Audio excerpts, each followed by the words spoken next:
లేదు ప్రియమైన వాళ్ళ, దేవుని మాట వారు ఏం చేయలేదంట, వినలేదు అని ఇక్కడ మనం చూస్తూ ఉన్నాం. కొన్ని సందర్భాల్లో చూడండి, దేవుని వాక్యం వస్తుంటే కొంతమంది టీవీ సౌండ్ ఎక్కువ పెట్టుకుంటారు. అంటే ఈ మాటలు అసలు వాళ్ళకి వినబడకూడదని ప్రియమైన వాడ. ఒకసారి ఎప్పుడో అక్కడ మనం మీటింగ్ పెడితే, ఒకసారి ఎక్కడో మొన్న మీటింగ్ పెట్టాం. అక్కడ మీటింగ్ పెడుతుంటే ఆ మీటింగ్ సౌండ్ కన్నా అక్కడ టీవీ సౌండ్ చాలా ఎక్కువ వచ్చింది మధ్యరాత్రిలో.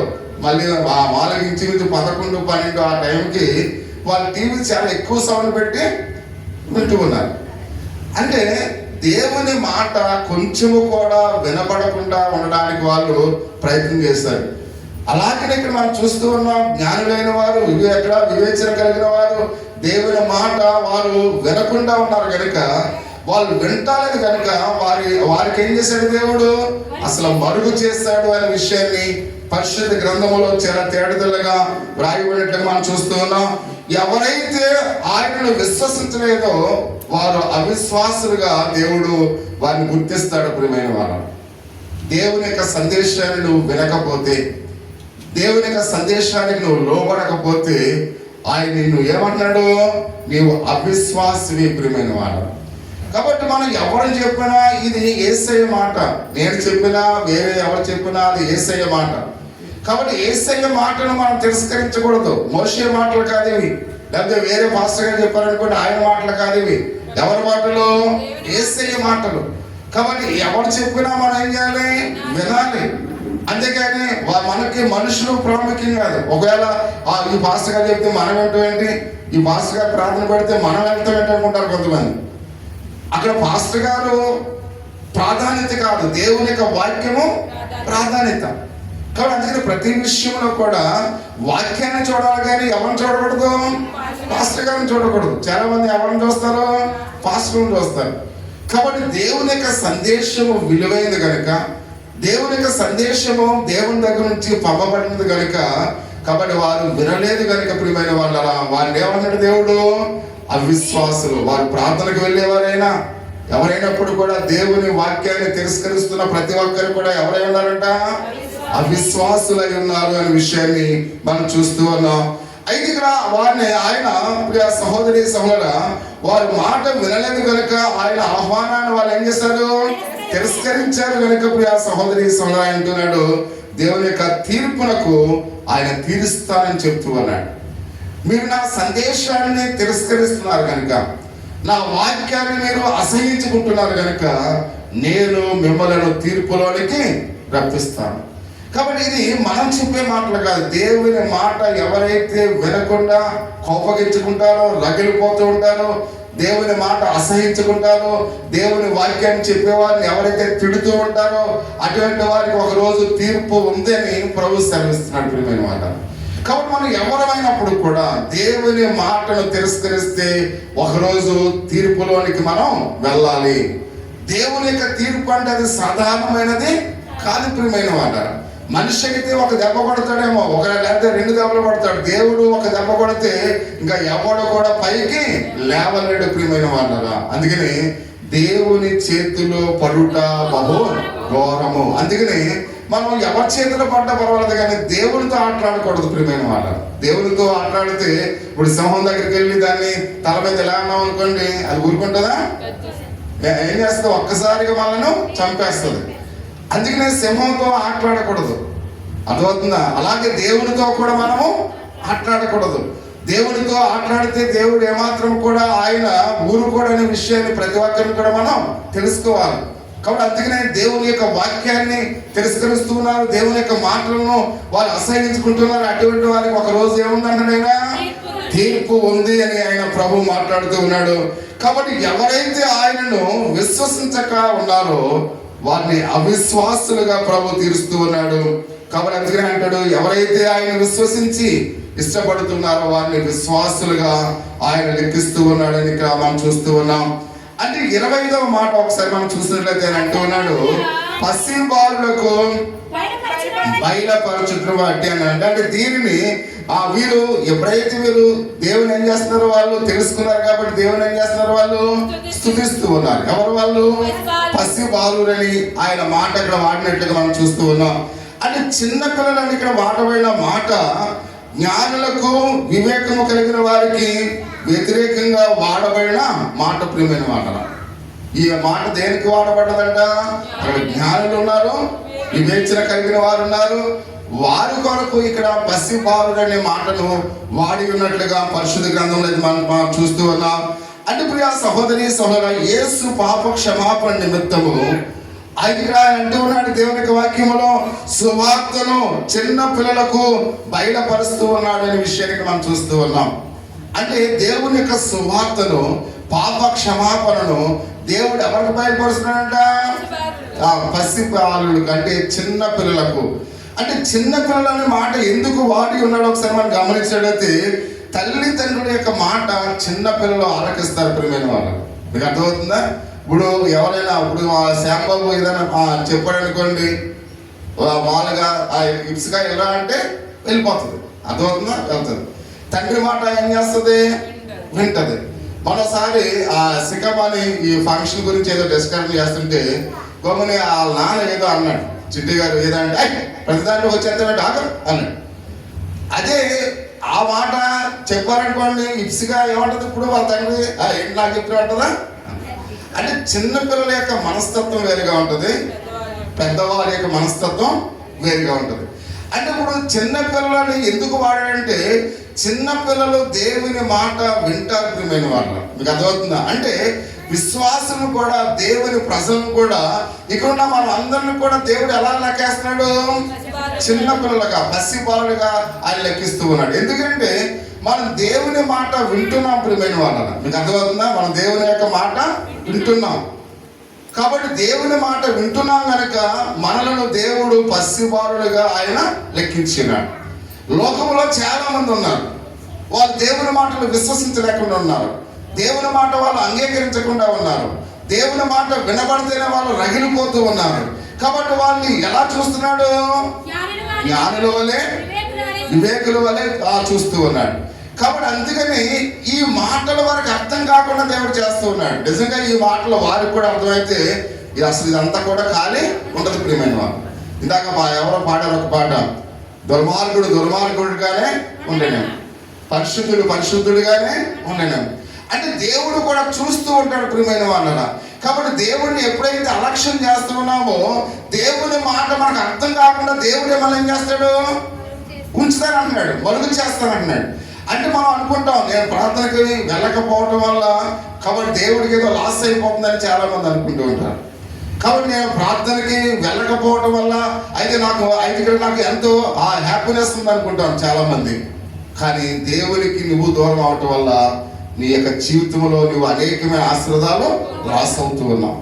కాబట్టి ఒక్కరోజు నువ్వు దేవుని యొక్క సన్నిధానానికి నువ్వు రాకపోతే అనేకమైన ఆశీర్వాదాలు మనము కోల్పోతున్నాం ప్రియమైన వాళ్ళరా.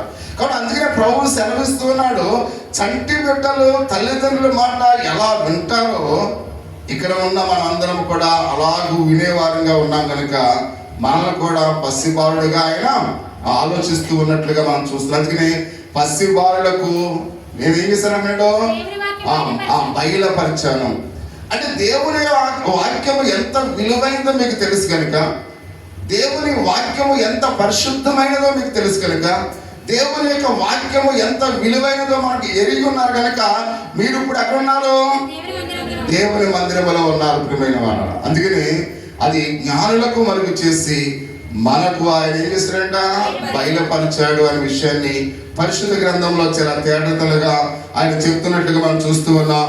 అంటే ప్రియ సహోదరి సహోదర, ఆయన సత్యాన్ని పిల్లలు ఎవరైతే దేవుని యొక్క సత్యాన్ని వాళ్ళు ఎరిగి ఉన్నారు అనే విషయాన్ని మనం చూస్తూ ఉన్నాం. కాబట్టి ఆ సత్యాన్ని వాళ్ళు వినడానికి ఇష్టపడ్డారు ప్రియమైన వాళ్ళు. దేవుని మాటలు ఇష్టమవుతానే దేవుని మందిరంలో మనం ఉంటాం. దేవుని మాటలు ఇష్టం లేదనుకోండి మరి ఇక్కడ ఉంటామా? ఉంటాం ప్రియమైన మాట. అందుకని ఇక్కడ మనం చూస్తూ ఉంటాం, మా సెల్ ఫోన్లో ఏదైనా కార్యక్రమంలో గ్రూప్ మీటింగ్స్ వస్తూ ఉంటాయి. ఆ గ్రూప్ మీటింగ్ లో నిజంగా వారు చెప్పే మాటలు మనం ఇష్టం అనుకోండి ఏం చేస్తాం? ఓపెన్ చేసి వింటాం. కానీ మనం ఒకవేళ ఇష్టం లేదనుకోండి దాన్ని సైలెంట్ లో పెట్టేసి ఆన్ చేసినట్టే ఉంటాం. అంటే మనం అది మనకి ఇష్టం అనుకోని ఏం చేస్తాం? దాన్ని ఆన్ చేసి మనం వినడానికి ఇష్టపడతాం. అలాగనే మనం ప్రతి విషయంలో కూడా మీరు బలవంతంగా ఇక్కడ రాలేదు ప్రియమైన వాళ్ళ, దేవుని వాక్యము ఇష్టం కాబట్టి మీరు ఇక్కడికి వచ్చి ఉన్నారు. కాబట్టి దేవుని యొక్క వాక్యం ఇష్టం లేని వారు ఆ స్థలానికి రాలేరు. వాళ్ళని రాకుండా నేను మరుగు చేస్తానని ప్రభు సెలవిస్తున్నాం. మనం ఏమనుకుంటున్నాం, మేము ప్రార్థన వెళ్ళలేదనుకుంటున్నాం. కానీ దేవునికి ఇష్టం లేకపోతే ఎవరు కూడా దేవుని మందిరంలో ఉండలేరు ప్రియమైన వాళ్ళు. అంటే దేవుడు కూడా మనకు ఇష్టాన్ని కలిగించాలి. దేవుడు కూడా ఈరోజు దేవుని మందిరంలో నా బిడ్డ ఉండాలని ఆయనకి రావాలి ఆలోచన. మనకు కాదు. మనం ఏమనుకుంటామంటే ఈరోజు నేను ప్రార్థనలో లేను అని మనం అనుకుంటాం. కానీ ఈరోజు ప్రార్థనలో దేవుడే నిన్ను ఉంచలేదు ప్రియమైన వాళ్ళు. అంటే దేవుని యొక్క ఇష్టం మన మీద ఉంటేనే మనము ఆ వాక్య సత్యాన్ని మనం మరుగు చేసి ఆ బయలుపరిచి మనం దేవుని మందిరంలోనికి ఆయన నడిపిస్తాడు అనే విషయాన్ని పరిశుద్ధ గ్రంథంలో చాలా తేటతెల్లగా చెబుతున్నట్లుగా మనం చూస్తూ ఉన్నాం. కాబట్టి అందుకే ప్రియమైన వాళ్ళు ఆయన ఈ సంగతులను ఆయన ఏం చేశారంట, బయలుపరుస్తూ ఉన్నాడు. అయితే ఇక్కడ పసిబాలుడుగా ఎవరైతే దేవుని యొక్క సందేశాన్ని వింటూ ఉన్నారో, దేవుని యొక్క సందేశాన్ని ఎవరైతే ఆలకిస్తూ ఉన్నారో వారికి వాక్యాన్ని ఏం చేస్తున్నాడంటే ఆయన బయలుపరుస్తూ ఉన్నట్లుగా మనం చూస్తూ ఉన్నాం. తనను విశ్వసించిన దేవుని యొక్క ప్రజలకు ఇంకా ఆయన ఏం చేస్తున్నాడు, ఆహ్వానిస్తూ ఉన్నాడు. రండి, దేవుని యొక్క మందిరానికి రండి, నా దగ్గరికి రండి. ఆయన ఏం చేస్తున్నాడంట, అందరినీ ఆహ్వానిస్తున్నట్టుగా మనం చూస్తూ ఉన్నాం. కానీ అనేకులు దేవుని ఆహ్వానాన్ని వాళ్ళు ఏం చేస్తున్నారు, తిరస్కరిస్తున్నారు ప్రియమైన వాళ్ళ. చాలా మంది దేవుని యొక్క వాక్యాన్ని తిరస్కరిస్తూ ఉన్నారు అనే విషయానికి మనం చూస్తూ ఉన్నాం. తిరస్కరించకపోతే ఈ మామూలుగా దేవాలయాలు సరిపోతాయా? ప్రపంచంలో ఉన్న ఏ దేవాలయాలు కూడా సరిపోవు ప్రియమైన వాళ్ళ. అంటే అందరూ కూడా దేవుని అంగీకరించట్లేదు కాబట్టి అనేక మంది ప్రజలు దేవుని యొక్క ఆహ్వానాన్ని తిరస్కరిస్తున్నట్లుగా మనం తెలుసు మనకు ప్రియమైన వాళ్ళ. బహుశా వారు పదే పదే ఆహ్వానాన్ని వాళ్ళు ఏం చేస్తున్నారు, తిరస్కరిస్తూ ఉన్నారు. అనేక సార్లు ప్రతి శుక్రవారం ఆయన మనం పిలుస్తూ ఉన్నాడు, ప్రతి ఆదివారం మనం పిలుస్తూ ఉన్నాడు. అయినప్పుడు కూడా అనేక మంది ఏం చేస్తున్నారంట, ఆయన ఆహ్వానాన్ని తిరస్కరిస్తూ ఉన్నట్లుగా మనం చూస్తూ ఉన్నాం. కాబట్టి అందువలన దేవుడు కొంచెము కాబట్టి రక్షణ సత్యములను ఆయన ఏం చేస్తున్నాడు, మరుగు చేస్తూ ఉన్నాడు. ఎప్పుడైతే మనం ఆహ్వానాన్ని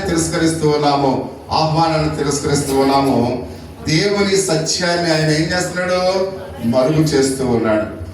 కాబట్టి అందుకనే దేవుడు ఎవరో మనకు తెలియకుండా ఆయనే చేస్తూ ఉన్నాడు. ఆయన ఎంత ప్రేమ కలిగిన వాడో మనకి తెలియకుండా ఆయన మనం ఏం చేస్తున్నాడు, మరుగు చేస్తూ ఉన్నాడు. అంటే మనం ఆయన గురించి అసలు మనం ఆలోచించలేని యొక్క స్థితిని దేవుడే తెలియచేస్తున్నాడు. మీకు అర్థమవుతుందా? సాధారణంగా ఆయన గురించి ఆ మామూలుగా రాని వాళ్ళని ఏం చేయాలైనా ఆ మామూలుగా ఆహ్వానించాలి. కాబట్టి ఆహ్వానాన్ని మనం తిరస్కరిస్తున్నప్పుడు దేవుడే అక్కడ ఏం చేస్తున్నాడు, అసలు నా గురించి తెలుసుకోకూడదు అని దేవుడే తిరస్కరిస్తున్నాడు ప్రియమైన వాళ్ళు. అంటే దేవుడు తిరస్కరిస్తే సాధారణంగా ఉంటుందా? ఉండదు అనే విషయాన్ని మనం గమనించాలి. కాబట్టి అందుకని ప్రతి విషయంలో కూడా దేవుని వాగ్దానమును మనం తిరస్కరించే వారంగా ఉండకూడదు అనే విషయాన్ని పరిశుద్ధ గ్రంథంలో అయితే మనం చూస్తూ ఉన్నాం. కాబట్టి అందువలనే ఇక్కడ ఆయన అంటాడు, దేవుడు కొంచెము రక్షణ సత్యములను మరుగు చేస్తున్నాడు. అందువలన ఈరోజు అనేకులు అబద్ధ బోధకులు కూడా దేవుడు ఇక్కడ చూసినట్లయితే తయారవుతున్నట్లుగా మనం చూస్తూ ఉన్నాం. ఎప్పుడైతే వాళ్ళకి ఈ అసత్యాలని వాళ్ళకి మరుగు చేస్తూ ఉన్నాడో కాబట్టి ఇప్పుడు ఎవరో అంటున్నారంట, అబద్ధ బోధకులు అనేక మంది వస్తూ ఉన్నట్లుగా పరిశుద్ధ దేవుని యొక్క లేఖన భావములు మనం చూస్తూ ఉన్నాం. కానీ అందుకని ఇప్పుడు ఆ సహోదరా అందువల్ల అంటే అబద్ధ బోధకులు ఎందుకు వస్తున్నారంటే నిజమైన సత్యం వారికి తెలియటం లేదు. నిజమైన సత్యం ఎప్పుడైతే తెలియటం లేదో అబద్ధ బోధకులు వారు ఏది బోధిస్తూ ఉన్నారో అదే సత్యమని వాళ్ళు వింటూ ఉన్నారు.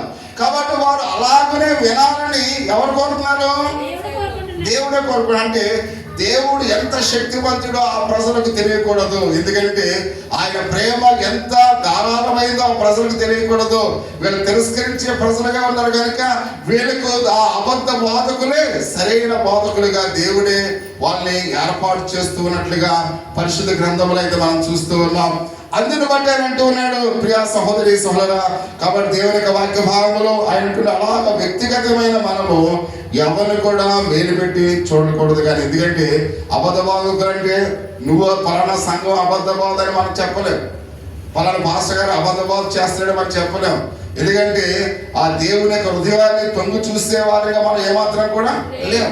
ఎవరి హృదయంలో ఏముందో కూడా చూడలేని వారిగా మనం ఉన్నాం. అందుకని మనం ఎవరిని కూడా ఏం చేయకూడదు, మీరు అబద్ధ బోధకులు అని చెప్పకూడదు, మీరు అబద్ధ విశ్వాసులు అని చెప్పకూడదు. ఎందుకంటే ఎవరి హృదయాల్లో కూడా మనము తొంగు చూడలేము. ప్రియమైన వాళ్ళను మీ యొక్క హృదయాంతరంగాల్లో ఏముందో మనకేం తెలుసా? మనకు తెలియదు. తెలియనప్పుడు నువ్వు దొంగవని, లేదా నువ్వు అబద్ధ బోధకుడు అని, నువ్వు చెడ్డవాడు అని ఇతని వారి గురించి తీర్పు చెప్పేవారిగా మనం ఉన్నామా? లేము ప్రియమైన వాళ్ళు. ఎందుకు లేము మనం? వారి యొక్క హృదయంలో ఏముందో మనకి తెలియదు. వాళ్ళు మంచి హృదయాన్ని కలిగి ఉన్నారు, చెడ్డ హృదయాన్ని కలిగి ఉన్నారు, చెడ్డ తలంపులు కలిగి ఉన్నారు, మంచి తలంపులు కలిగి ఉన్నారు. మనకు అయితే తెలియదు. అందుకనే చూడకుండా దేనిని మనం ఏం చేయకూడదు, నిందించకూడదు. ఎవరిని కూడా మనం చూడకుండా, మనం తెలియకుండా మనం ఏం చేయకూడదంట, ఎవరిని నిందించకూడదు ప్రియమైన వాళ్ళను. కాబట్టి అలాగూ నిందిస్తే దేవుడు మనల్ని శిక్షించడానికి ఇష్టపడతాడు ప్రియమైన వాళ్ళు. అందుకని మనకు తెలియకుండా నువ్వు చెడ్డదానువు, లేదా నువ్వు చెడ్డవాడువు, లేదా నువ్వు తప్పు చేస్తావు, లేదా నువ్వు అలా చేస్తావు ఇలా చేస్తావని మనకు తెలియకుండా ఎవరి మీద కూడా మనం నిందలు వేయకూడదనే విషయాన్ని ప్రతి ఒక్కరిని కూడా గమనించాలి ప్రియా సహోదరి సహోదరుడా. అందుకని ఆయన మాట్లాడుతూ ఉన్నాడు ప్రియా దేవుని